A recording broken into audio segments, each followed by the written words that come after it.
એક આમ આપણે નકશો દોર્યો છે કે આ ભારત નામનું રાષ્ટ્ર છે, ત્યારે પછી આપણે એ રાષ્ટ્રને જ વિચારીને આગળ વધવું જોઈએ.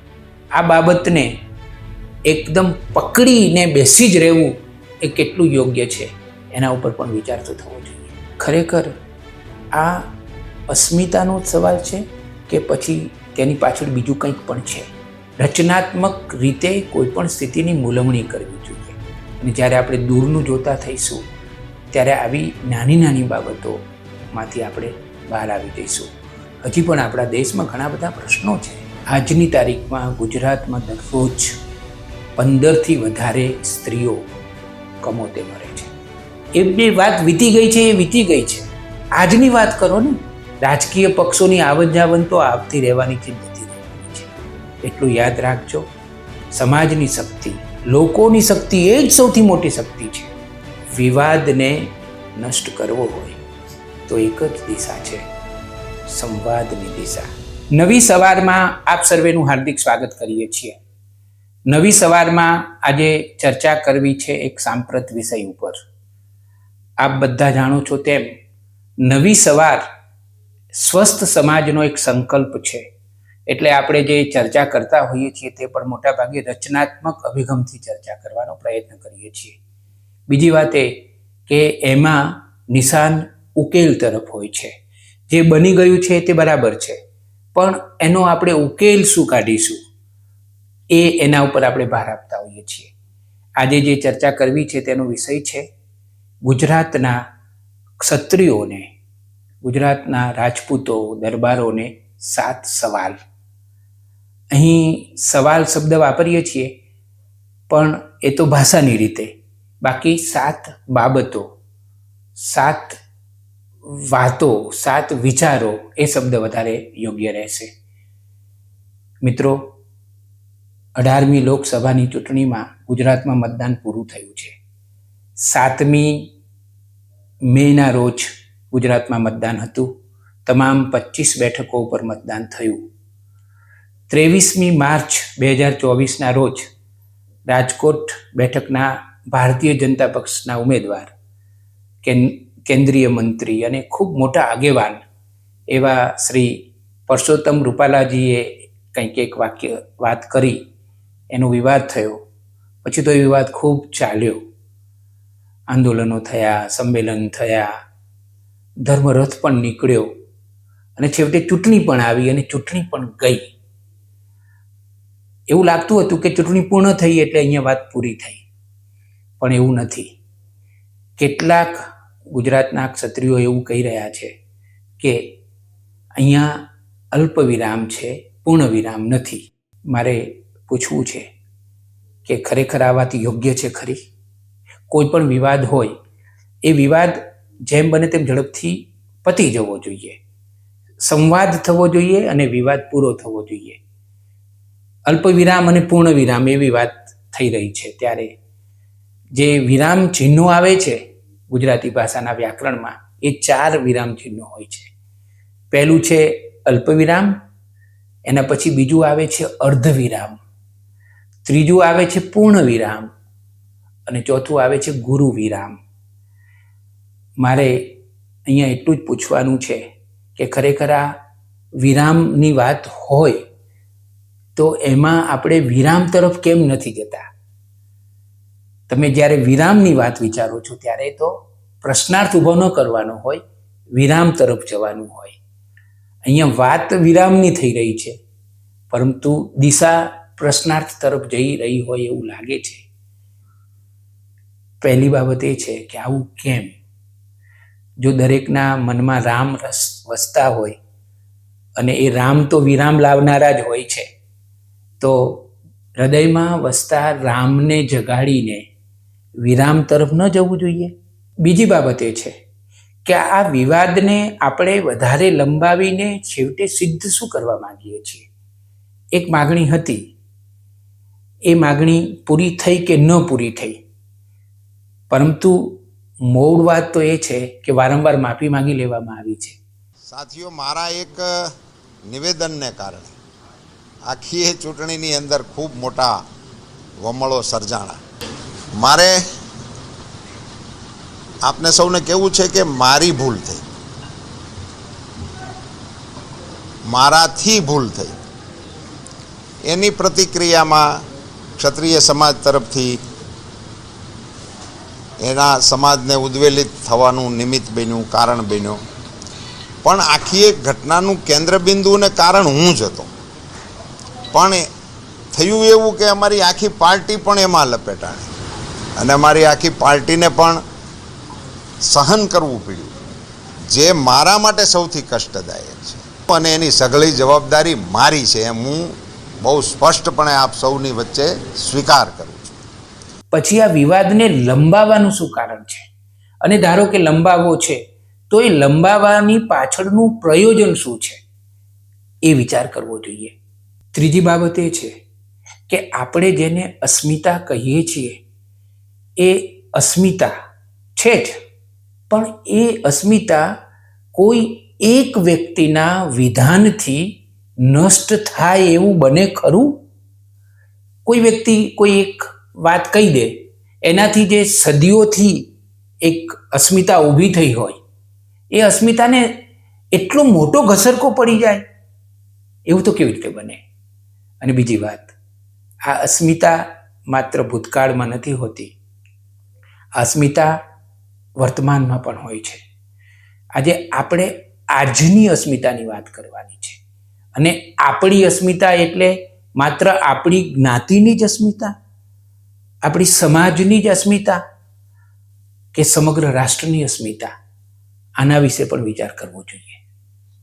ચોથો મુદ્દો એ છે કે ચૂંટણી પતી ગયા પછી પરસોત્તમ રૂપાલાજીએ ફરી એક વખત માફી માંગી લીધી. હવે હજી પણ વિવાદને આગળ લઈ જવો જોઈએ એવું લાગે છે ખરું?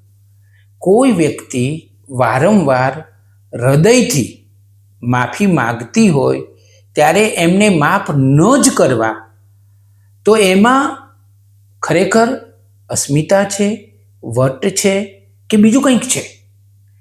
અને આપણા શાસ્ત્રોમાં તો કહેવાયું છે કે ક્ષમા આપવી એ તો વીરનું કામ છે. વીર વ્યક્તિ હોય, મહાવીર વ્યક્તિ હોય, બહાદુર વ્યક્તિ હોય, એ વ્યક્તિ જ ક્ષમા આપી શકે. તો જે ક્ષત્રિયો છે એ તો વીર અને બહાદુર પ્રજા છે, તો એ કેમ માફી નથી આપતી એ વિચારવા જેવું છે. માફી ન આપવાની પાછળ ચોક્કસ કોઈ કારણો છે કે શું, એ વિચારવા જેવો મુદ્દો છે. ક્ષત્રિયો એ ઇતિહાસનું આભૂષણ છે. એ આજના વીતેલા ભૂતકાળનું એક મોટું ઘરેણું છે. એમની બહાદુરીએ હિન્દુ ધર્મની રક્ષા કરી છે. એમની બહાદુરીએ પ્રજાનું પણ રક્ષણ કર્યું છે. આ બધી વાત સાવ સાચી છે. મૂળ વાત એટલી છે કે આપણે જ્યારે આપણી અસ્મિતાને ઠેસ પહોંચી છે એવું વિચારતા હોઈએ ત્યારે એક નાનકડું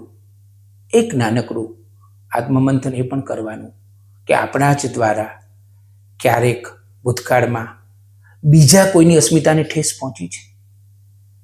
અહીંયા ચર્ચા કરવી હોય તો ઘણા બધા મુદ્દાઓ ઉપર ચર્ચા કરી શકાય એમ છે. સાબિતીઓ સાથે પણ ચર્ચા કરી શકાય એમ છે. દાખલા તરીકે આ જે આંદોલન ચાલતું હતું ત્યારે કેટલીક વિડીયો ક્લિપ વાયરલ થઈ હતી.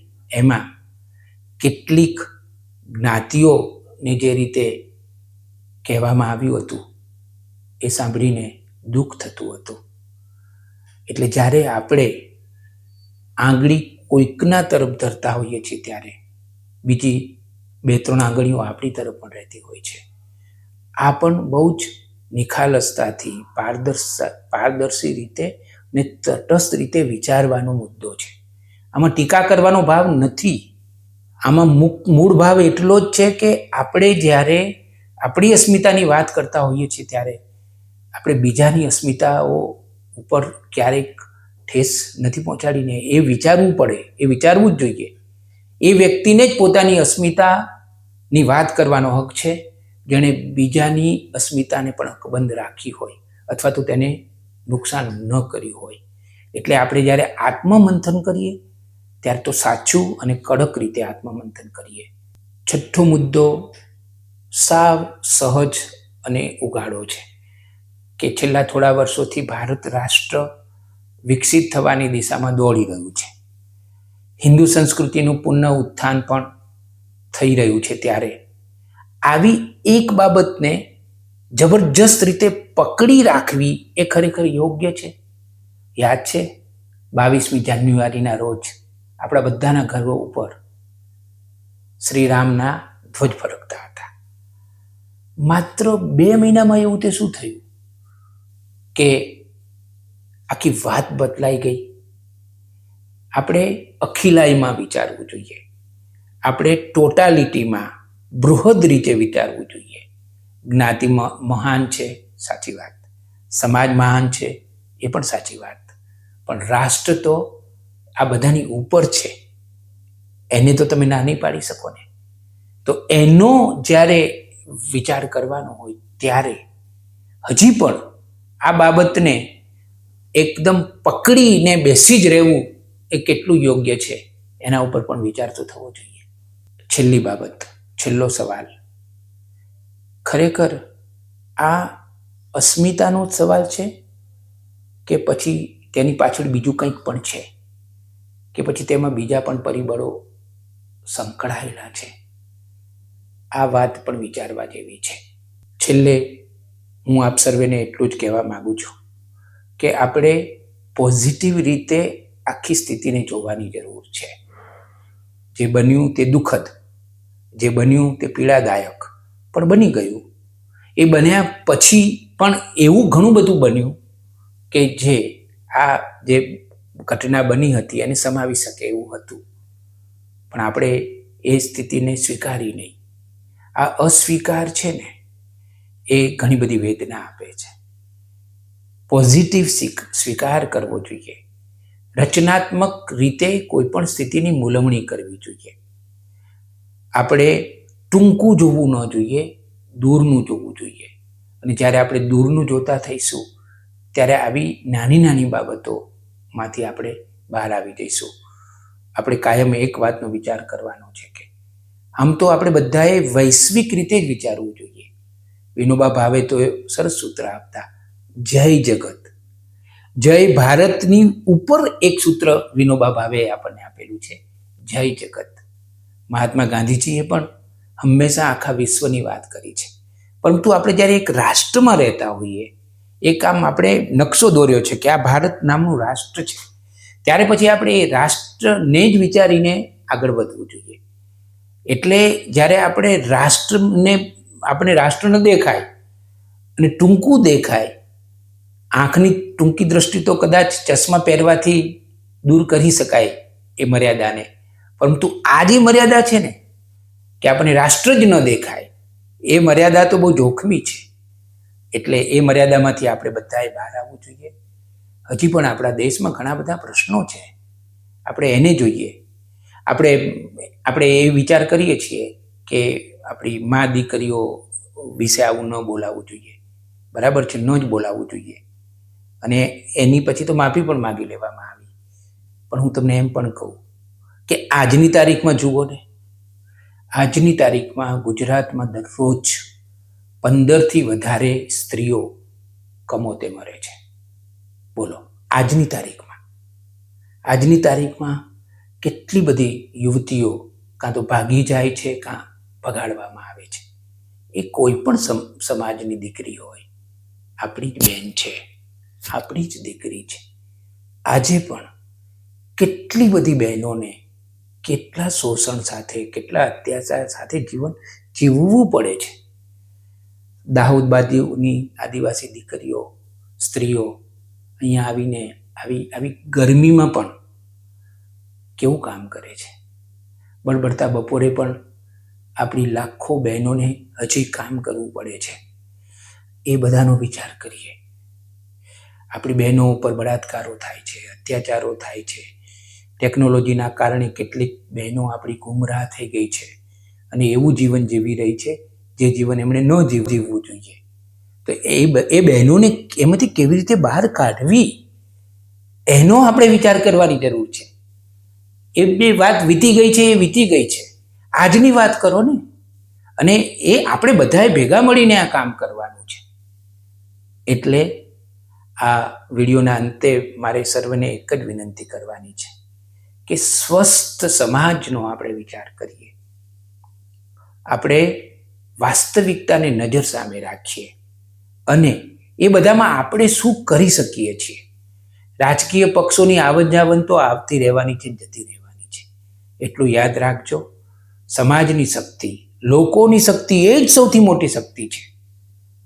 એ શક્તિ શાસન કરતાં પણ ઘણી ચડિયાતી છે, કારણ કે એ શક્તિ એ તો સદીઓથી ચાલતી આવતી શક્તિ છે અને ક્ષત્રિયો તો એ શક્તિનું સંગોપન કરનારા છે, સંગઠિત કરનારા છે, એ શક્તિને સાથે રાખીને આગળ વધનારા છે. એટલે હું એમને એટલી જ વિનંતી કરું કે વિવાદને આપણે જો ઓછો કરવો હોય, નષ્ટ કરવો હોય તો એક જ દિશા છે, સંવાદની દિશા, શાંતિની દિશા. એ દિશા તરફ જ આપણે બધાએ આગળ વધવું જોઈએ એવું સમાજના એક માણસ તરીકે મને લાગે છે. મને લાગ્યું કે મારી લાગણી, મારો હૃદયભાવ તમારી સાથે શેર કરું, એટલે મેં શેર કર્યો. પરમાત્માને પ્રાર્થના કરું છું કે આપણા બધાને એવી મતિ આપે કે આપણે બધા સાચી દિશા તરફ આગળ વધી શકીએ.